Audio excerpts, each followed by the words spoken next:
அன்பிற்குரிய மாணவர்களே, இன்னைக்கு கடந்த பாடத்தினுடைய தொடர்ச்சியை நம்ம பார்க்குறோம்.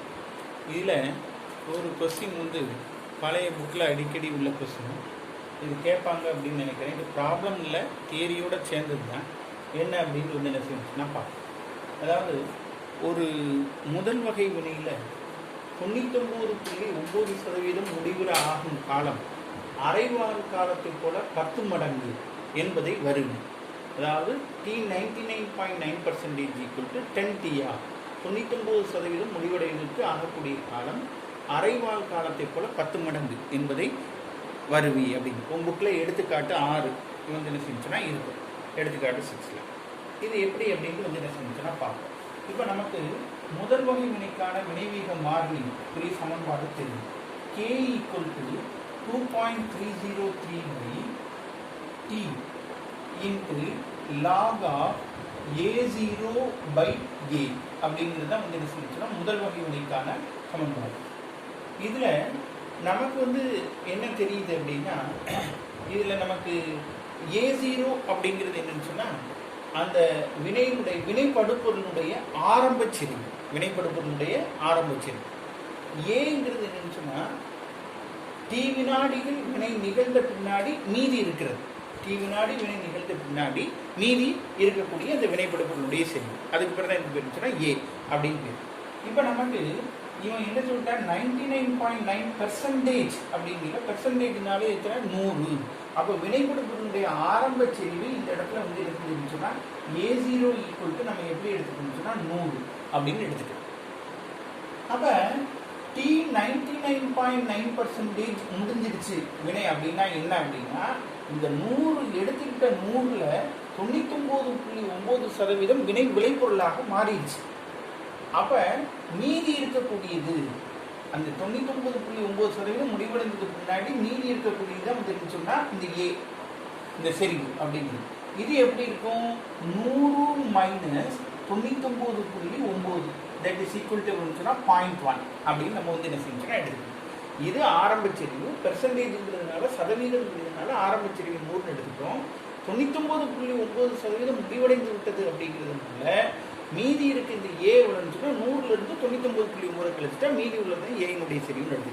அப்போ நம்ம இந்த இதை எப்படி எழுதலாம்னு சொன்னால் T99.9% ஈக்குவல் டு இந்த சமன்பாட்டை T கொண்டு வந்து K கொண்டு வந்துடும் 2.303/K into log of A0. A0 எவ்வளோன்னு வச்சுருப்போம் நம்ம 100ன்னு வச்சுருக்கோம். பை என்ன செஞ்சுன்னா ஏ எவ்வளோ இருக்குது 0.1 அப்படின்னு என்ன செஞ்சுன்னா இருக்கு. ஏங்கிறது 0.1 அப்படிங்கிறது நம்ம என்ன வச்சுருக்கோம். 0.1 அப்படின்னா என்ன? 10⁻⁻1 மேலே போயிடுச்சுன்னா அது எப்படி ஆயிடுச்சுன்னா 10 அப்படிங்கிறது என்ன செஞ்சிருச்சோம். அது அப்படின்னா 10⁻0.1 ஈக்குவல் டு வந்துருச்சுன்னா 10⁻−1 1/10 1/10ங்கிறத நம்ம எழுதுறோம். அப்போ அது மேலே போயிடுச்சுன்னா எப்படி ஆயிடுச்சுன்னா 10 அப்படிங்கிற மாதிரி என்ன செஞ்சுன்னா எழுதுறோம். அப்படி இல்லைன்னா இப்படி எடுத்துக்கோ. இந்த பாயிண்ட் எடுக்கிறதுக்காக இதையும் 10ஆல பெருக்கு இதையும் 10ஆல பெருக்கு. அப்போ இது என்ன செஞ்சுன்னா 1/1000 இது 1000 அப்படின்னு. அப்போ T99.9% equal to 2.303/K into log of இதையும் 10ஆல பெருக்கிறோம். அப்போ இது 1/1000 மேலங்களையும் ஒரே நம்பரால் பெருக்கினா வேல்யூ மாறாது. இது 1 மாறிடும், இது 1000 மாறிடும். log of 1000 அப்படின்னு மாறிடும். அப்போ T99.9% ஈக்குவல் டு எவ்வளோ ஆனிச்சுன்னா 2.303/K இன்ட்டு log 100க்கு log 1000னா வந்துருச்சுன்னா log 1000 அதாவது எப்படின்னு சொன்னால் log of 1000க்கு பதிலாக 10⁻3 10⁻3 log 10⁻3னா 3 log 10 அப்படின்னாங்க. log 10க்கு மதிப்பு 1. அப்போ இந்த வேல்யூ எப்படி ஆயிருச்சுன்னா 3 ஆயிடும். இந்த log 10க்கு மதிப்பு 1. அப்போ 3 × 1 3. அப்போ இது எப்படி ஆயிருச்சுன்னா இன்ட்டு 3. அப்போ இதை 3ஆல பெருக்கும். அப்போ T99.9% ஈக்குவல் டு இதை பெருக்கணுச்சுன்னா இதை பெருக்கிறது. இந்த இதை என்ன செஞ்சுன்னா பெருக்கலாம். பெருக்குனா என்ன செஞ்சுன்னா 6. நமக்கு இருந்துச்சுன்னா 93 அப்படிங்கிற மாதிரி என்ன செஞ்சுன்னா 931 இந்த மாதிரி என்ன செஞ்சுன்னா வரும் பை கே அப்படின்னா. இதை நான் என் வசதிக்காக நான் எப்படி எழுதுறேன்னுச்சுன்னா T99.9% ஈக்குவல் டு இதை 10 இன்ட்டு 0.6931 693 6931 அல்ல 6931 பை கே அப்படின்னு வந்து என்ன செய்யணும்னா எழுதுறேன். இப்படி எழுதுறேன். இந்த இடத்துலப்பா இதை பிரித்து எழுதுறேன். இதை 10ஆல பெருக்கினா ஆட்டோமேட்டிக்காக இது வந்து என்ன செஞ்சிருந்துச்சுன்னா வந்துடும். இதை 10ஆல பெருக்கிட்ட இது வந்து என்ன செஞ்சிருந்துச்சுன்னா வந்துடும். இதை 10ஆல பெருக்கினா ஒரு ஸ்தானத்தில் புள்ளி வைக்கப்படும். அதனால இது இப்படி பிரிச்சிருக்கு. எதுக்காக இப்படி எழுதுறதுன்னா இது ஈக்குவல் டு வந்துருச்சுன்னா டி ஆஃப், நம்ம ஏற்கனவே படிச்சிருக்கோம். டி ஆஃப் ஈக்குவல் டு என்ன இருந்துச்சுன்னா அரைவால் காலம் வந்து 0.693 பை வந்து இருந்துச்சுன்னா கே அப்படின்னு இருந்துச்சுன்னா படிச்சோம். அப்போ இது அத்தனைக்கு பதிலாக நான் வந்து என்ன செஞ்சுன்னா கேன்னு போடுறேன். அப்போ டி 99.9% ஈக்குவல் டு எழுதுச்சுன்னா 10 இன்ட்டு இதுக்கு பதிலாக நான் வந்து என்ன செய்யணும்னா டி ஆஃப் அப்படின்னு.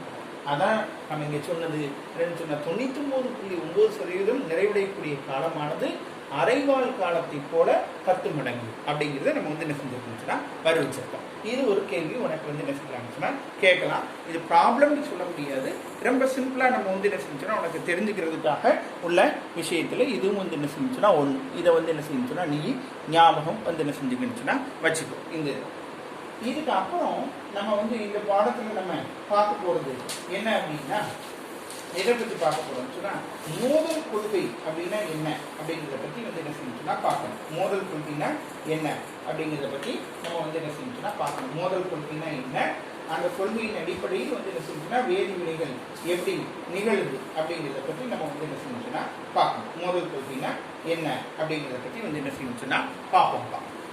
இப்போ மோதல் கொள்கை அப்படிங்கிறத பற்றி என்ன சொல்றாங்க அப்படின்னா ஒரு வேதிவினை நிகழும்னு சொன்னால் இது வாயுக்களுடைய இயக்கவியல் கொள்கையை அடிப்படையாக கொண்டு இந்த மோதல் கொள்கையானது வந்து என்ன உருவாக்கப்பட்டது. மோதல் கொள்கைப்படி என்ன சொல்றாங்கன்னு சொன்னா ஒரு வேதிவினை நடக்கணும்னு சொன்னா மூலக்கூறுகளுக்கிடையே அந்த வேதிவினையினுடைய வினை வேகமானது என்ன செய்யணும் சொன்னா மூலக்கூறுகளுக்கிடையே மோதல் ஏற்படணும். அப்படி மோதல் ஏற்பட்டால் தான் வேதிவினையானது வந்து என்ன செஞ்சுன்னா நடக்கும் அப்படின்னு வந்து என்ன செய்யறாங்கன்னா சொல்றாங்க. அப்போ மோதல் கொள்கைப்படி வந்து என்ன செஞ்சுன்னா ஒரு வேதிவினை நடக்கணும்னா அங்க என்ன செய்யணும் மூலக்கூறுகளுக்கிடையே மோதல் நிகழணும் அப்படின்னு சொல்றாங்க. இப்போ ஃபார் எக்ஸாம்பிள் இந்த வினையை எடுத்துக்கணும். A2ங்கிற ஒரு மூலக்கூறு B2ங்கிற ஒரு மூலக்கூறோடு வினைப்பட்டு 2AB அப்படிங்கிற வினை விளைபொருளை தரக்கூடிய ஒரு வேதிவினை.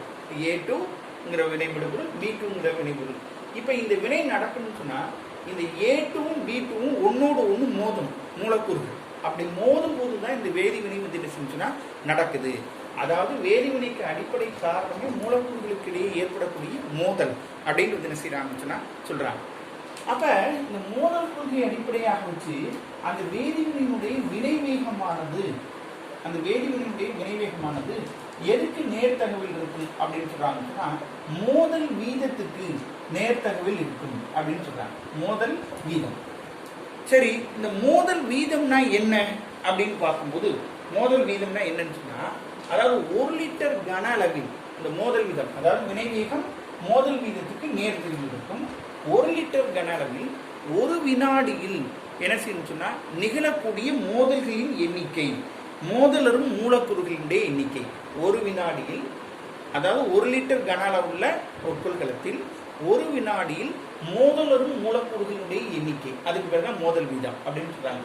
அதாவது 1 லிட்டர் கொள்ளளவை இது ரெண்டையும் எடுத்துக்கிட்டோம்னு சொன்னா ஒரு வினாடியில் இது ரெண்டும் மோதக்கூடிய இந்த எத்தனை ஏவும் பியும் மோதுதோ அந்த மூலக்கூறுகளுடைய எண்ணிக்கைக்கு பேர் தான் என்ன மோதல் வீதம் அப்படின்னு சொல்றாங்க. இப்ப இந்த வினைவேகம் மோதல் வீதத்திற்கு நேர்த்தகவில் இருக்கும். இப்போ இந்த மோதல் வீதம் அப்படிங்கிறது எதுக்கு நேர்த்தகவில் இருக்குன்னு சொன்னா வினைப்படு பொருள்களுடைய செறிவுகளின் பெருக்கு தொகைக்கு நேர்த்தகவில் இருக்கும் அப்படின்னு சொல்றாங்க. இந்த வினைப்படு பொருள்களாகி இந்த A2 மற்றும் B2 செறிவுகள், A2 செறிவு மற்றும் B2 செறிவு இப்படி போட்டுட்டாலே செறிவு அடைப்புகள் செறிவுகளின் பெருக்கு தொகைக்கு நேர்த்து. அதாவது செறிவு அதிகமாக இருந்தால் மோதலரும் மூலக்கூறுகளுடைய எண்ணிக்கையும் எப்படி இருக்குன்னு சொன்னா அதிகமாக இருக்கும்.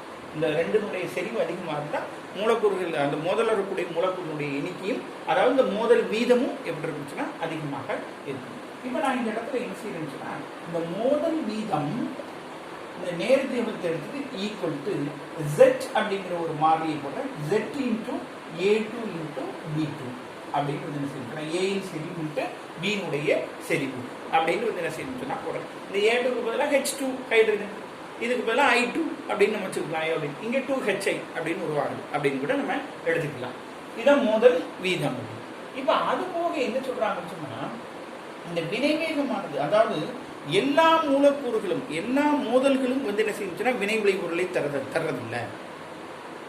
எல்லா மூலக்கூறும் இந்த நிறைய ஏ மூலக்கூறு இருக்கும், நிறைய பி மூலக்கூறு இருக்கும். எல்லா மூலக்கூறுகளும் மோதுவதின் காரணமாக அந்த வினை வந்து என்ன செய்யுச்சுன்னா நடக்காது. எந்த மூலக்கூறு அந்த குறைந்தபட்ச ஒரு ஆற்றலை பெற்றிருக்கிறதோ அந்த மூலக்கூறுகள் மட்டும்தான் வந்து என்ன செய்யுச்சுன்னா மோதலில் ஈடுபடும்.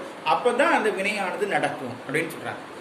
அதாவது நம்ம இப்போ உதாரணம் இப்படி எடுத்துக்கிட்டோம்னு சொன்னால் 15 வயசுக்கு மேலே இருந்தால் தான் வந்து என்ன செய்யணும்னு சொன்னால் அங்கே என்ன செய்யணும்னு சொன்னால் ஒரு இதை படிக்கலாம் அப்படின்னு சொல்கிறோம் இல்லையா. ஒரு 15 வயசுக்கு மேலே இருந்தால் தான் +1 சேர முடியும் அப்படின்னு சொல்கிறோம். அதே மாதிரி இங்கே வந்து என்ன செய்யணும்னு சொன்னால் இந்த குறிப்பிட்ட அளவு ஒரு குறைந்தபட்ச ஆற்றலை பெற்றுள்ள மூலக்கூறுகள் மோதும் போது மட்டும்தான் அங்கே வேதிவினை நடக்குது அப்படின்னு சொல்கிறாங்க. அந்த குறைந்தபட்ச ஆற்றலுக்கு பேர் கிளர்வுறு ஆற்றல். அந்த மோதலுக்கு தேவையான அந்த குறைந்தபட்ச ஆற்றல், அதுக்கு பேர் தான் என்ன பேருச்சுன்னா கிளர்வுறு ஆற்றல் அப்படின்னு பேர். அந்த அதுக்கு தேவை அதுக்கு பேர் தான் கிளர்வுறு ஆற்றல். இந்த கிளர்வுறு ஆற்றலை பெற்றுள்ள என்ன செய்யுச்சுன்னா மூலக்கூறுகள் மட்டுமே வந்து என்ன செய்யுச்சுன்னா வேதிவினையில் ஈடுபடுது. அந்த மோதல்கள் மட்டுமே வந்து என்ன செஞ்சுன்னா என்ன செய்யுது வேதிவினையில் ஈடுபடுது அப்படின்னு சொல்றாங்க. அதாவது மோதலுக்கு தேவையான அந்த குறைந்தபட்ச ஆற்றலுக்கு பேர் தான் கிளர்வுறு ஆற்றல். அந்த கிளர்வுறு ஆற்றலை கொண்டுள்ள மூலக்கூறுகள் மோதும் போது மட்டும்தான் என்ன செஞ்சுன்னா வேதிவினை நடக்குது அப்படின்னு வந்து என்ன செய்யறாங்கன்னு சொன்னா சொல்றாங்க. அப்ப அந்த வினை நிகழ காரணமாக அமையும் அந்த மோதல்களின் எண்ணிக்கை, மோதல்களினுடைய விகிதம், அதாவது வினை நிகழ காரணமான வினை நிகழ காரணமான அந்த மோதல்களின் விகிதம் காரணமாக அமையும் மோதல் விகிதம் அமையும். அந்த மோதல் விகிதத்தை எஃப் வந்து என்ன செய்யறாங்க சொல்றாங்க. விகிதம், அந்த மோதல் விகிதத்துக்கு பேர் என்னன்னா மோதல் விகிதம் எஃப் அப்படின்னு சொல்றாங்க. மோதல் விகிதம் எஃப். வினை நிகர அதாவது அந்த கிளர்வுறு ஆற்றலை, அந்த குறைந்தபட்ச ஆற்றலை பெற்றுள்ள மூலப்பொருட்கள் மோதுது பார்த்தியா, அந்த மோதல் விகிதம் அதை எஃப்னு சொல்றேன். இந்த எஃப் ஈக்குவல் டு எப்படி இருக்குன்னு சொல்றேன் e⁻ EA/RT அப்படின்னு சொல்றேன். அப்போ இந்த வினைவேகமானது மோதல் வீதம் அப்புறம் மோதல் விகிதம், இது ரெண்டையும் கணக்கில் எடுக்கணும் அப்படின்னு சொல்றாங்க. இதான் மோதல் கொள்கை. இது மட்டும் இல்லை அப்படின்னு சொன்னா இன்னொரு காரணின்னு சொல்றாங்க. என்ன காரணம் சொன்னா திசைப்போக்கு. அதாவது அந்த மூலக்கூறுகள் மோதுது பாத்தியா, அந்த மோதக்கூடிய அந்த திசைப்போக்கு அதை பொறுத்தும் வினையினுடைய வேகம் வந்து என்ன செஞ்சுன்னா மாறுது அப்படின்னு சொல்றாங்க. அது நேருக்கு நேராக மோதினா தான் வேகம், அந்த வினை வேகமாக நடக்கும். சும்மா லேசாக இப்படி குறைசிட்டு போயிட்டா வந்து என்ன செஞ்சுன்னா அந்த வினை வந்து நடக்காது. அந்த திசைப்போக்கு அது எந்த திசையில் வந்து என்ன செஞ்சுன்னா மோதுதோ அதை பொறுத்தும் வினையினுடைய வேகம் வந்து என்ன செஞ்சுன்னா மாறுபடும் சொல்றாங்க. இந்த திசைப்போக்கை நிர்ணயிக்கக்கூடியது வந்து என்ன சொன்னா இட அமைவு காரணி அப்படின்னு சொல்றாங்க. இட அமைவு காரணி. இந்த இட அமைவு காரணியை பி அப்படின்னு சொல்லுவாங்க. இதை பொறுத்தும் வினையினுடைய வேகம் வந்து என்ன செஞ்சுன்னா மாறுபடும் அப்படின்னு வந்து என்ன செய்யறாங்க சொல்றாங்க. அப்ப பாத்தீங்கன்னு சொன்னா இந்த வினைவேகமானது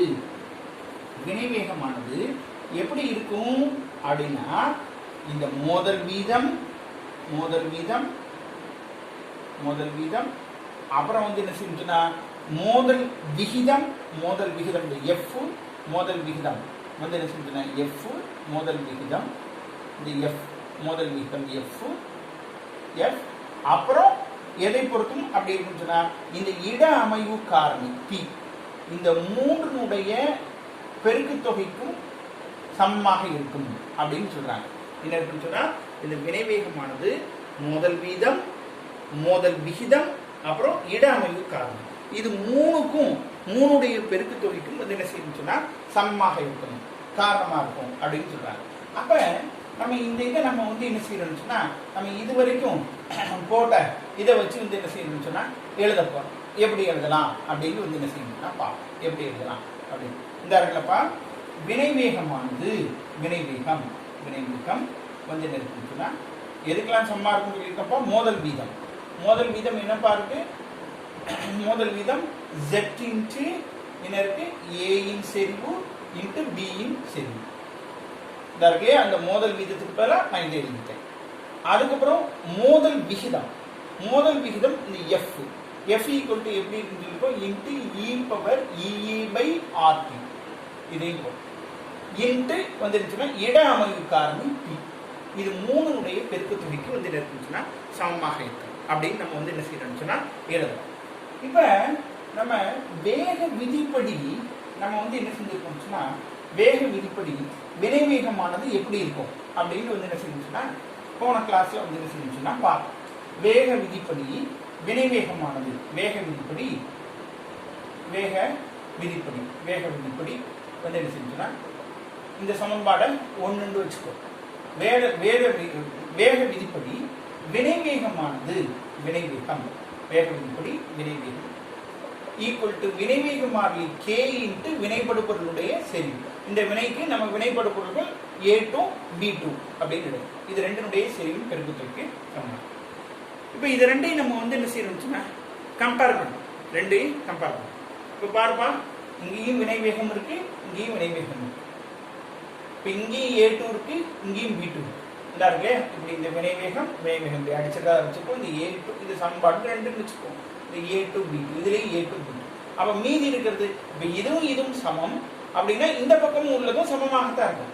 இந்த ரெண்டுமே வினைவேகம் அப்படின்னா இது ரெண்டும் சமமாக தான் இருக்கும். அப்போ இதில் கேன்சல் பண்ணுறது இதையும் பண்ணிட்டோம்னா அப்போ இந்த கே வினைவேக மாறிலி கேங்கிறது எதுக்கெல்லாம் சமமாக இருக்குதுன்னா இந்த Z into P into e power EA by ஆர்டிக்கு சமமாக இருக்கும். வினைவேக மாறிலி கேங்கிறது எதுக்கு சமமாக இருக்குன்னு சொன்னா Z இன்ட்டு பி பிங்கிறது இட அமைவு காரணி நம்ம சொன்னது. இந்த ஈங்கிறது மோதல் விகிதம் எஃப் அப்படின்னு சொன்னோம். மோதல் விகிதம் F equal to e power minus EA by RT. அப்போ வினைவேக மாறிலி கேங்கிறது அதாவது மோதல் விகித மாறிலி மோதல் வீத மாறிலி அதுக்கப்புறம் இட அமைவு காரணி அப்புறம் வந்து என்ன செஞ்சுன்னா மோதல் விகிதம் எஃப் இது மோதல் வீத காரணி இது வந்து சொன்னா மோதல் விகிதம் இது வந்து இட அமைவு காரணி இது மூணுடைய பெருக்கு தொகைக்கு சமமாக இருக்கும் அப்படின்ட்டு வந்து என்ன செஞ்சுன்னா நம்ம வச்சுக்கணும்ப்பா. இன்னைக்கு இதை வந்து என்ன செஞ்சுன்னா இதோட நம்ம வந்து என்ன செஞ்சுன்னா நிறுத்திக்குவோம். ஏன்னா அடுத்து இது வந்து என்ன செஞ்சுன்னா கொஞ்சம் அறிவிய சமன்பாடு அப்படிங்கிறது கொஞ்சம் ஒரு பெரிய டெரிவேஷன். அதை வந்து என்ன செஞ்சுன்னா அடுத்த கிளாஸ்ல உனக்கு வந்து என்ன செஞ்சுன்னா என்னங்கிறத நம்ம பார்ப்போம்.